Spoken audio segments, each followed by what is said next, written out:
How you doing? This is Scott Kidd, the yacht captain investor. Today I have a friend of mine, Julie Bergeron. She's a marketer. She has her own marketing business, and she works a lot with real estate investors and other businesses. How you doing today, Julie? I'm great, Scott. Thanks for having me. Just for people that don't know you, just share a little bit about yourself and let us know what you have going. So my name, like I said, Julie Bergeron. I'm actually originally from Canada, a little town outside of Montreal, but I've been down in South Florida pretty much my whole life. So I'm pretty much a Floridian.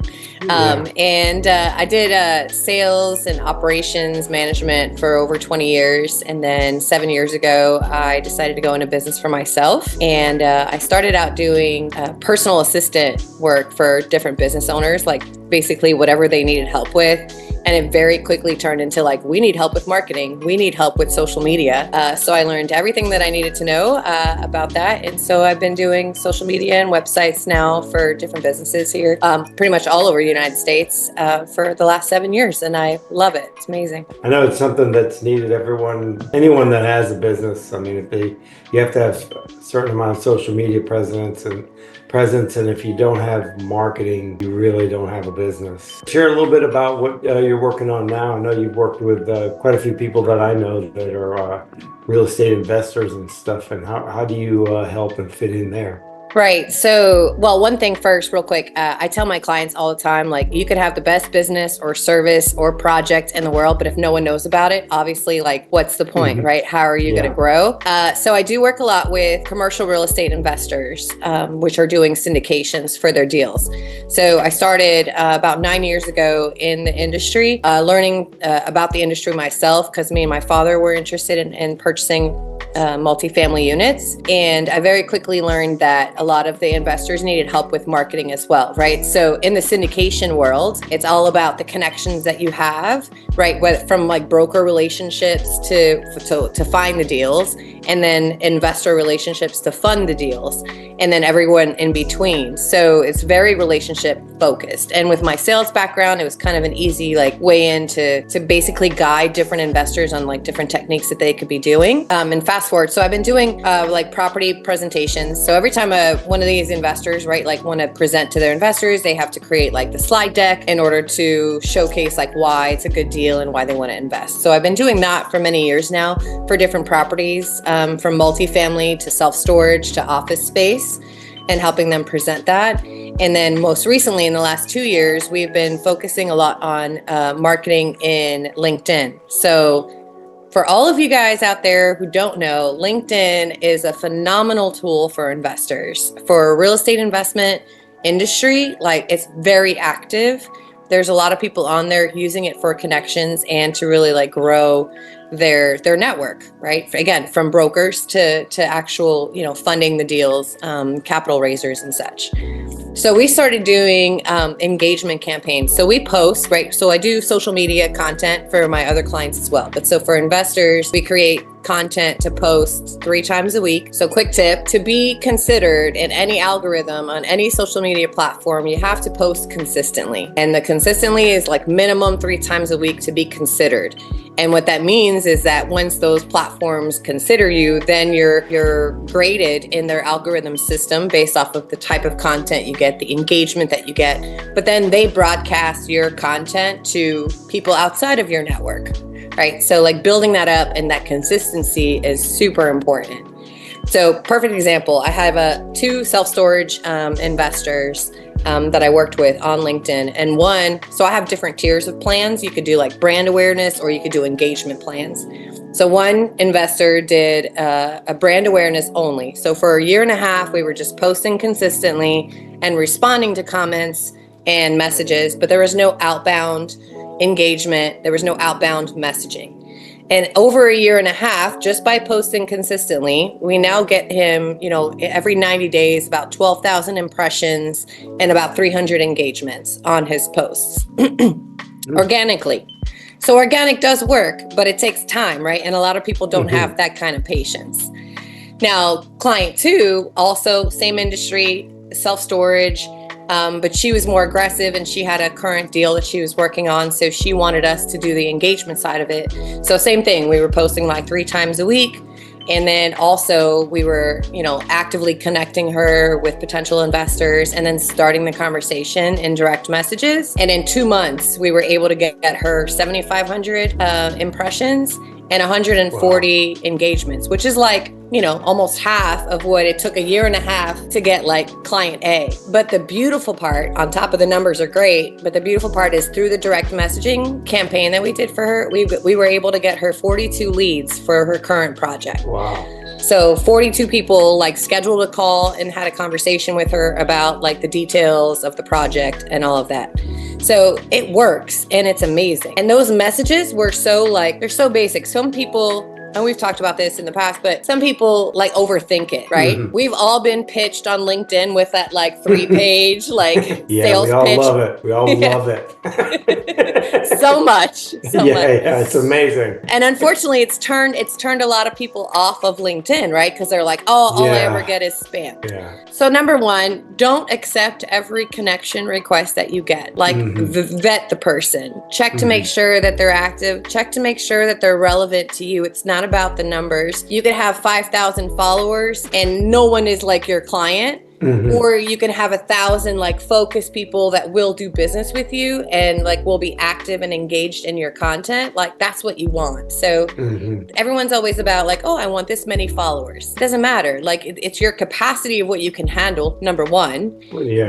But to make it as focused as possible. So don't accept every connection request. Yeah, and that's a good tip. That's a great tip, actually. And immediately when you get that sales pitch of like the 3 paragraphs long, like, I disconnect. I block them. I delete them. Like they're obviously not going to be my person or useful to me. So like, why entertain it, right? And get that frustration. Isn't it also on LinkedIn? You only have a certain amount of connections or contacts you can have unless you have a premium account. Is that correct? Contacts. There's no limitation. You're just limited unto the amount that you can do, and it changes all the time. So don't quote me on this because they might have changed it recently. But you can send out. I think it's only 10 connection requests that you can send with a message. So if it's someone like you don't have to do the message of like, hey, we met at this event, or like, if it's someone just send a connection request without a message. But if there's someone specific that you want to reach out to, then you can customize the message and say, the one that the go-to that everyone always uses is like, we have connections in common. Well, that kind of screams spam sometimes. So try to be a little bit more custom to what the person is doing. But you can send out those connection requests without messages. And I believe you have, again, the last I checked, it was 100 a month that you could send out connection. And then you can also do a certain amount of in-mail. And then, like you said, it changes all the time. I know it does. A certain amount of, I do know that because we do our events, the meetup where we met we do it on LinkedIn. And I know you can't send out more than 1,000 invites a week or else they stop you. Which it gets a little more complex where we do like a Eventbrite and stuff like that because you can send out more in almost an unlimited amount. But on LinkedIn, we have multiple events during the month, so sometimes there's overlap and it can be a little difficult to try and, because you want to invite everybody that's in the area, and a lot of times a lot of people can't come or they don't get the invite. And they say, hey, I didn't get the invite, so I didn't think you had an event. Another way around that is you can send them the invite through a direct message. Like once you're connected, you can do those messages like unlimited. They don't limit to how many conversations you can have in a month as long as you're already connected. Yeah. So if you reach that limit, I would send personal invitations, and it's harder to say no when you do a personal invite. We do those, and then we also do direct messages through like text messages, stuff like that as well. Yeah. So we send the link out, which is helpful because then you get. Sometimes you get people that weren't necessarily in your network on LinkedIn, and then they jump in. So that's really good. I personally think LinkedIn is probably the best thing right now. It's not a secret anymore, but I think everybody's on there. But I think the lesson to be learned is don't spam. It's the same thing like when you walk into a room or you walk up to somebody, you don't tell them your life story immediately, or tell them like immediately everything that you're selling, because that's one of the things that we have at our meetup that you've probably noticed is there's not really any soliciting. So take that with the same way that, hey, don't immediately start selling somebody something. There's a time and a place. If you connect with them, maybe schedule a call later and talk to them. And if they believe you're treating them right and are talking to them correctly, they'll probably listen to what you have to say. They'll probably want to be interested. But if you immediately just regurgitate out a spiel immediately, we've only had a few people we've asked to stop at the meetups in 4+ years that I've been doing it with Eric and Bobby. That's probably one or two people. So we've been lucky. I mean, we put it in the advertisement and the banner. No soliciting, networking, and what other, as far as like other platforms and other venues, is your focal point mostly just LinkedIn, or is it you do all the other platforms as well? So not all of the other platforms, because there's so many of them, and they like new ones pop up every day. So we do LinkedIn, Facebook, Instagram, and we do videos on YouTube as well. Yeah. So if you're good with video content, that would be great. Those are great content for YouTube, and you've got like a wider audience there. And anything that you can do video related, like, is huge. Since TikTok came out, all the other platforms are like rushing to compete with them. So they promote video content over graphics. Over everything. Exactly. I know like on certain platforms, certain things do better. I know those carousels and stuff where they have multiple pictures, those seem to do very well. But I've seen like the exact same carousel on multiple different platforms, and the people have similar amount of followings and stuff, and some do better and some do worse. Is there any kind of recommendation that people could follow to have more engagement on certain platforms? The biggest thing would be to switch it up, right? You don't want to do the same type of content all the time. So if you give people like a variety and you give them an opportunity to be like, oh, this is a different kind of post. Because if you start to do too many things, especially if you like brand your content, right? So it's like the same colors, you have the same like thumbnail maybe every time. So like you want to switch it up so that it makes people want to see what it is that you're doing. So switch it up by doing like, you could do like, for example, like our content strategy that we typically do for other clients. The investors are a little different, but other clients, like we have like one blog article that we write like overall topic of the month, right? And then we break that down into like 12 to 15 posts for the month.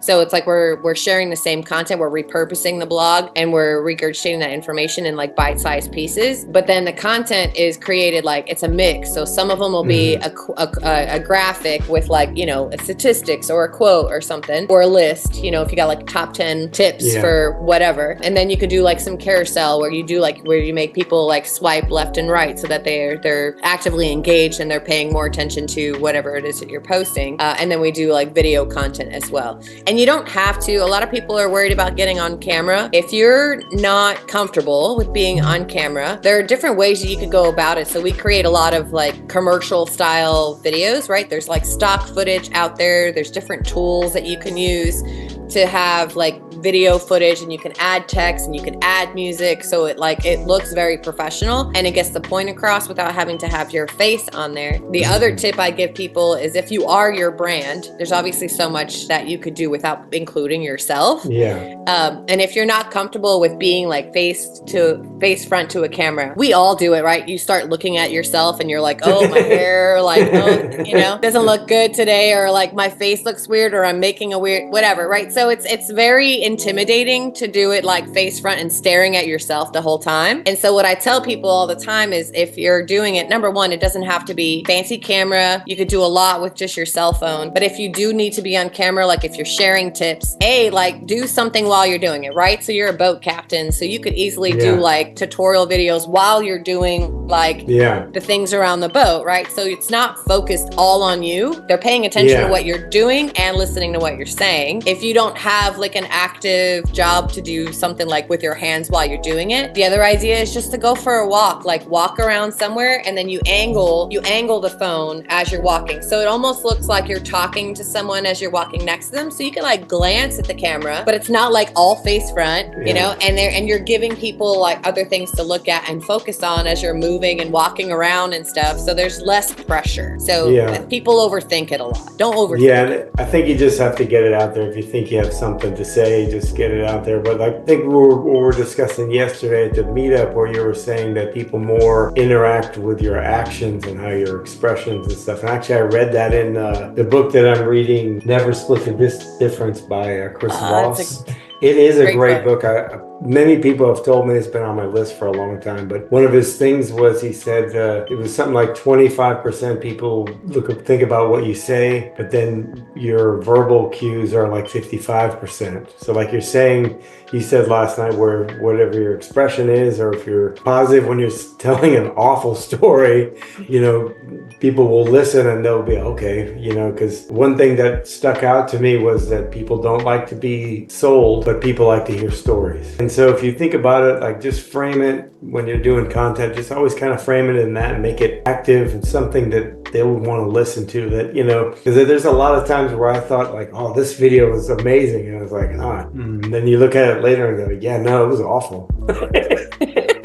or it was like, no views or what have you. So it's like, it's strange also, the timing and the what day you post it on, and all these other factors that go into it. And then the algorithm is always changing. And I think Gary Vee said, well, if it didn't get any hits or anything, it's a crappy video. But he even tells you to just continue to do it. Keep doing it. I mean, put it out there.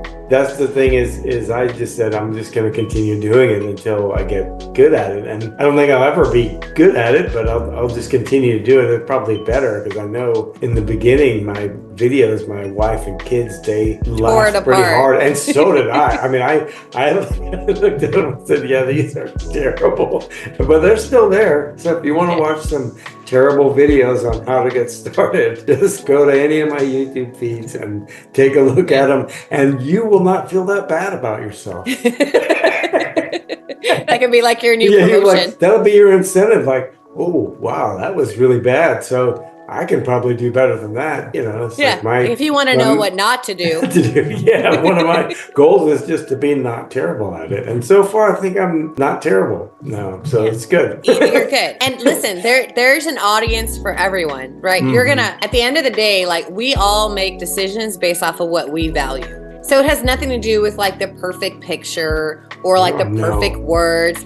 You're gonna connect with someone based off of what you value. So as long as you're presenting that value, whichever way you're doing it, the right people will come to you. You're never gonna be for everyone. No. And so you just gotta go with it. And getting your reps in. The more you do it, the more comfortable you become, and the more natural. And the better and better. And the thing is what I tell people, just be yourself. If you're a little shy and you're tired, just be that, because if you try to be something else, it'll come off as fake. It won't be genuine. Everyone will hate it. And then the worst thing that'll happen is it'll be what you thought was going to happen is everyone will hate it, and they will tell you about it, and they'll berate you, and it'll be awful. Yeah.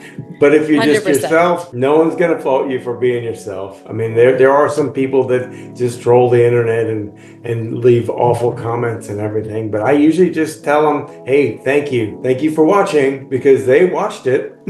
Right. they took enough time out of their day. And YouTube likes it, or Instagram likes it, that you watched it. They watched it and they commented on it. So, right. And that counts for engagement, right? So one of those things that the algorithms look for, the different platforms, another part of your grading system is how much engagement you get. They love posts that start conversations. So even if that conversation is someone making fun of you for your video, listen, it's reply, reply to the comment, because that counts as towards engagement. And the more engagement you get, the more they promote it to other videos. Well, and there was I think a bodybuilder, his name was Rich Panera or something like that. And he said, yeah, I love the haters on my platform. He said, I engage with them all the time. Yeah, keep arguing.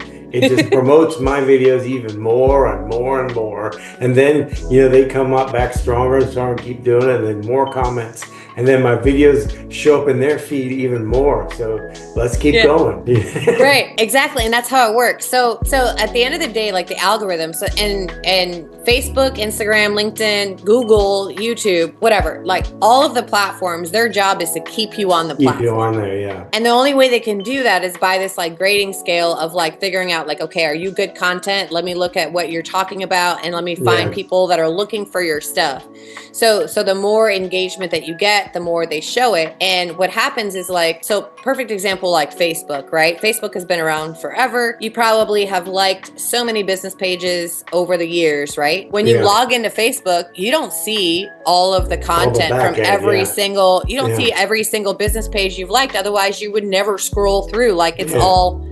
So what happens is if you and same thing with I always laugh, everyone posts those things on Facebook like, oh, I haven't seen my friends in a while, like, you know, they have this like generic message and it asks you to like type and then be like, oh, now I see everyone. That's not how it works. Like if I like your page or if we're friends on Facebook and you post a bunch of content and I don't look at any of it, I don't engage with any of it, I don't comment on any of it, it doesn't matter how close friends we are. Facebook is going to be like, oh, you don't like this content, I'm going to stop showing it to you because otherwise your feed is going to be overloaded. So the only way that I start to see your stuff is if I like and engage with your page immediately, then it's going to say, oh, this is an important person. Like we're going to make sure we're going to continue to show your stuff. Throw more of that stuff to you. It's the same thing with everything else. It's like what you saw with, you know, the elections and the politics and stuff. That's why people get more and more divided because they keep throwing each other the same stuff, telling people what they want to hear or see and stuff like that. So and then that's all you see. And that's all you see. So of course it's true. I saw it on the internet. Same thing, like I watched it on TV or read it in the paper. So it's in that way it can be a little detrimental and divisive and stuff like that, but it is what it is. But their job is not to, you know, filter content. Their job is just to give you what you want. So you stay on there and keep going on there and engaging with everything else that you like. What would you recommend for, say, a business owner that's just starting out and was trying to their first step to do a personal brand? The more that they can share about themselves and their team or their business or behind the scenes, people love that and they'll engage with that. We talked about this yesterday too. Like if you can incorporate any kind of games, kind of like game stuff to your account, it's huge. One of these days I have to meet the guy because I talk about his company all the time, but there's a watch brand, the Hagley West, and he does this like Find Tim challenge, and that's how he's built his brand. Like he shares clues, you have to find him. When you find him, you have to say a tagline and you get a free watch, right? But it's like this game and everyone, like I'm not a watch girl. I haven't owned a watch since cell phones came out. Like why? If I need to know the time, it's like, it's there, right? Since I was a kid, I bought a watch when I mowed like 5 or 6 lawns or whatever, and then I wore it I think 3 times and then I never. Right. I think I broke the crystal on a watch once and it was like such a headache to like get it repaired, and I was like, you know, forget it, like I'm done. He probably came into my feed because he shares like how he's growing his business and his marketing strategies and all that stuff. But I've since followed him because I think it's so entertaining. Like you watch all the people commenting from like all over the world, like, oh, where is he? Like, did anyone find him yet? Or like, oh, I think he's over here, right? So everyone kind of jumps in, and for like this like free watch brand, it's just the game. Like it's just like any conference you ever go to, you know, when they give away free t-shirts. They're like the ugliest t-shirts ever, but people go crazy over that. T-shirts. Right, and they always have like the big brand of the conference.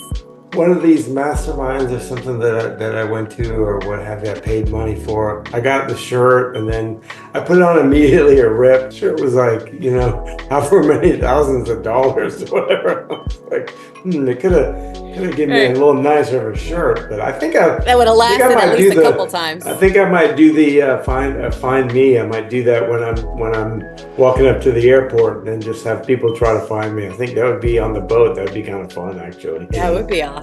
You know, you just got to find different ways to do it.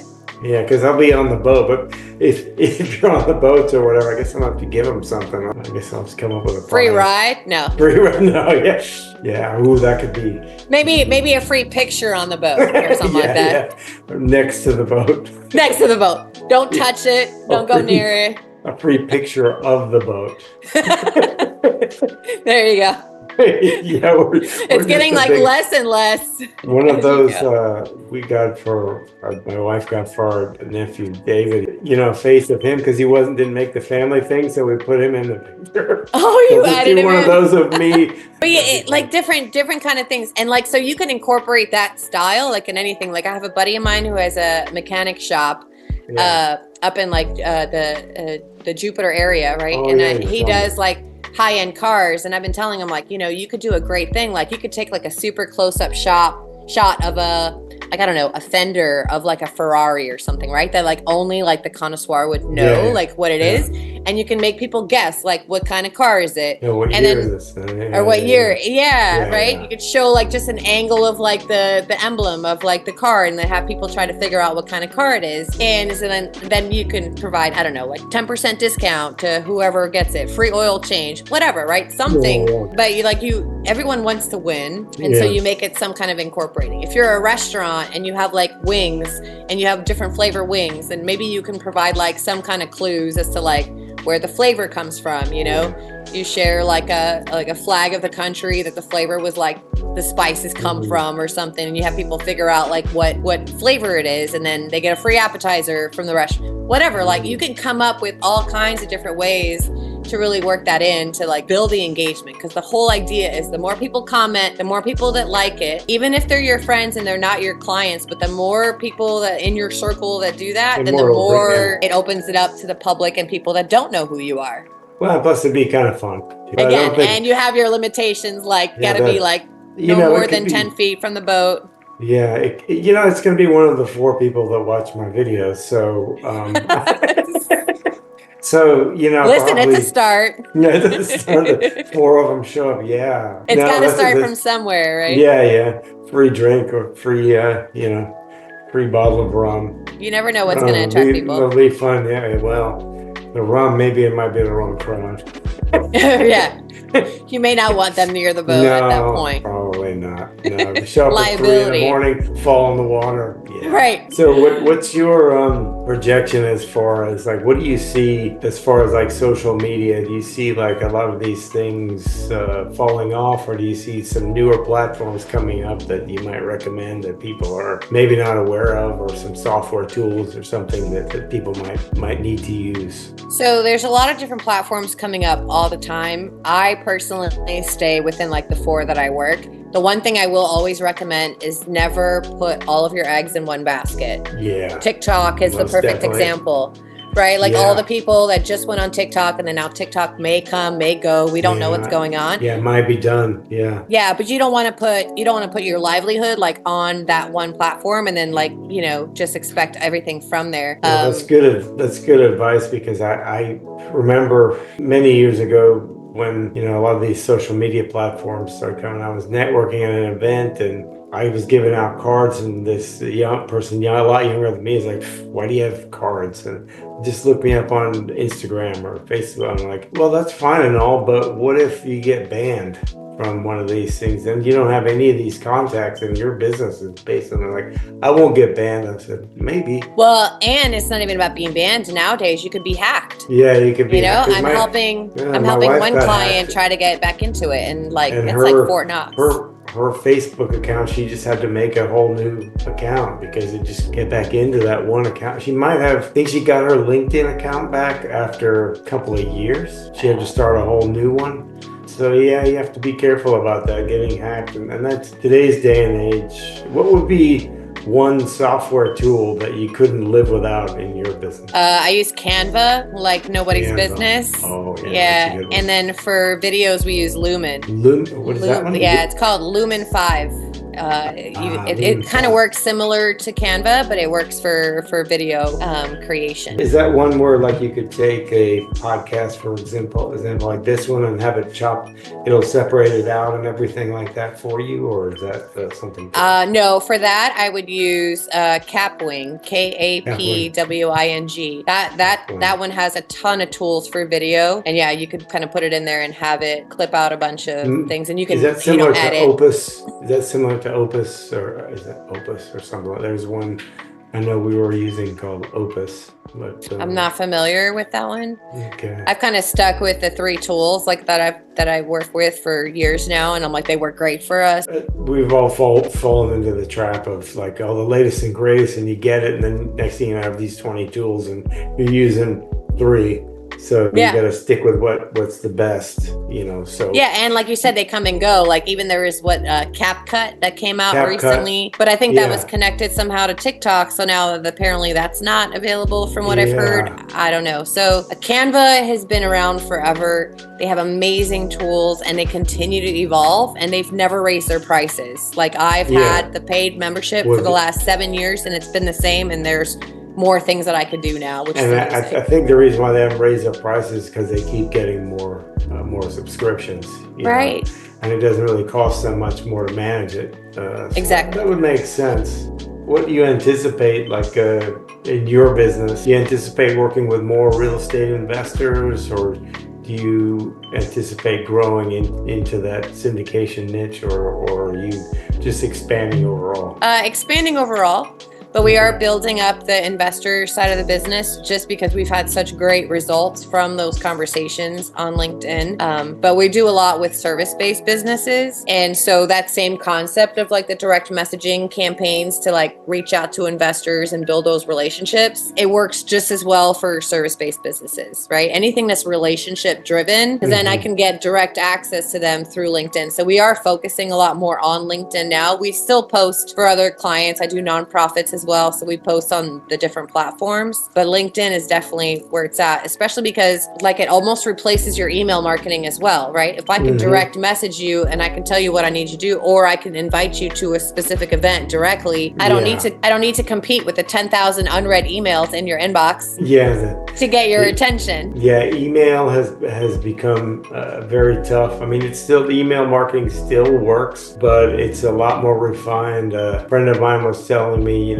you have a higher bounce rate and all this stuff, and unopened, and there's all these different metrics that you have to monitor now, where about 20 to 30% of them may be the ones that have gotten opened, and the rest of them probably go to spam or somewhere else, especially when you're doing a campaign. And I've found, especially with on the real estate side, with raising capital and stuff, just either direct messaging, text message, or send them a personalized email, quality over quantity. Whereas, you have your larger events, or you have your meetups, and you're just to overall let people know what's going on. You send those bulk ones out, the deals you're working on, but then you personally share with the personal people that you think that would be interested in those things, because it can get a bit hectic, with just those bulk emails and bulk text. And then there's also some legalities as far as like bulk texting as well, which I'm not a lawyer, so I have no idea. I just directly text people, and if they tell me to stop, I usually tell them this is not a robot. It's me. Right, make it clear. It's like, but I'll stop. It's not a robot, but I'll stop. Right. Yeah, it all depends on how you do it. So like text message, personally, I'm not a fan, just because I feel like that's so intrusive. Like if I get a business random text message and I'm like, I don't know, I would prefer it be emailed. But there's a couple tricks for email marketing. So number one, email marketing works great like if you're doing graphics and newsletter style for your existing circle. People that already know you and that you just want to like keep in touch with and kind of let them know what you're working on and what you're doing. Works great. Warm. Keep people warm. If it's someone that you're trying to reach out to directly, or if it's a really important email that you need them to see, make your your email as plain as possible. Like make it look, even if it's like the same copy and paste message that you're sending out to, 500, 1,000 contacts or whatever. But if you make it just like white background, no pictures, like, hey, and then you can insert the name and then whatever your message is, they're more likely to read that because they think it's like a personal message. Same tactic that they teach you for direct mailing, right? Like if I'm trying to, like when we started in the multifamily world, it was like, send out like direct letters. Mail. Right. And it was like, make it look handwritten, like keep it super simple and plain. You don't want to like, make it look like an advertisement because you're going to go straight to the trash.